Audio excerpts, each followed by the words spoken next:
तो आज है संडे और संडे की शुरुआत हो रही है च्यवनप्राश खाने के साथ, जो मुझे बिल्कुल भी पसंद नहीं है।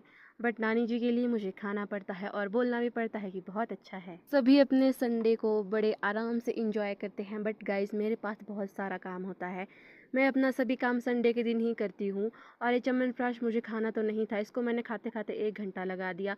पूरे काम करते करते मैं इस चम्मच को अपने हाथ में लेके घूम रही हूँ भाई, क्योंकि ख़त्म ही नहीं हो रहा है। मैं क्या करूँ, मुझसे खाया भी नहीं जा रहा है। जैसे कैसे फटाफट खा लिया और खाना भी बना दिया। फिर सोचा कि चटनी भी बना लेते हैं, काफ़ी टाइम से वो भी नहीं बनाई है। तो 2 टमाटर रख दिए मैंने तंदूर में, क्योंकि भाई टमाटर भी ख़त्म होने वाले हैं, पर चटनी खाना भी ज़रूरी है। लगभग 11 बजे हमने खाना खाया। वैसे मैंने जल्दी बना दिया था, बट मेरे पास यूनिफॉर्म भी धोने को थी, फिर मैंने फटाफट बर्तन भी धो दिए। गाइज़ मेरी बहन बहुत संस्कारी है, 11 बजे उठती है। तो फटाफट से मैंने अपनी पहले सारी यूनिफ़ॉर्म धोई थी।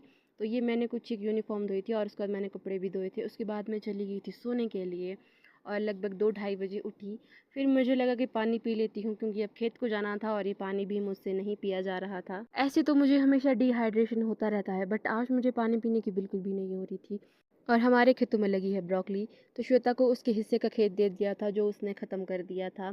और मेरे हिस्से के खेत में इतने सारे घास थे।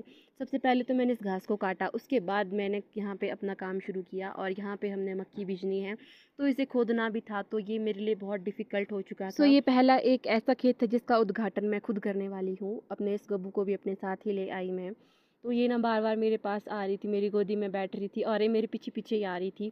तो इस खेत को किसी ने भी नहीं खोदा था, तो मैं ही थी जिसको खोदने वाली थी। बहुत सख्त था भाई, मेरे हाथों में छाले भी नहीं पड़े इस बार। पता नहीं क्यों नहीं पड़े, ऐसे तो पड़ जाते हैं। फिर उसके बाद मैं चली गई घर को, क्योंकि मैं काफ़ी ज़्यादा थक चुकी थी। घर पहुंच के देखा तो लाइट भी नहीं है, फ़ोन में बैटरी भी नहीं है और मेरे पास कोई काम भी नहीं है। काम तो मेरा अब कुछ भी नहीं था, बट मुझे चटनी खाने की बहुत हो रही थी।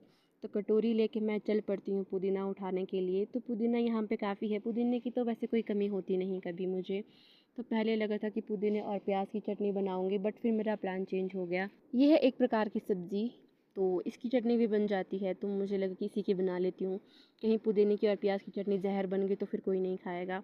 और मुझे उम्मीद नहीं थी कि इतनी सारी होंगी। फटाफट से इनको जेब में ही भर लिया और इस शील पे पीसूँगी और फटाफट से यहाँ पे क्लीनिंग करते हैं और इसको साफ़ करते हैं। भुना हुआ जीरा, अदरक, प्याज मैं लेके आई थी पहले ही, तो इनको मैं इसमें डालने वाली हूँ। इसमें कोई भी टमाटर ऐड नहीं होगा। और ऐसे कुछ रास्तों से मैं ऐसे दौड़ मार के जाती हूँ। मेरा मुँह कभी भी टूट सकता है, बट मेरे को डर नहीं लगता है। मैं ऐसे कूदते कूदते जाती हूँ जैसे कि मैं हवा में उड़ रही हूँ।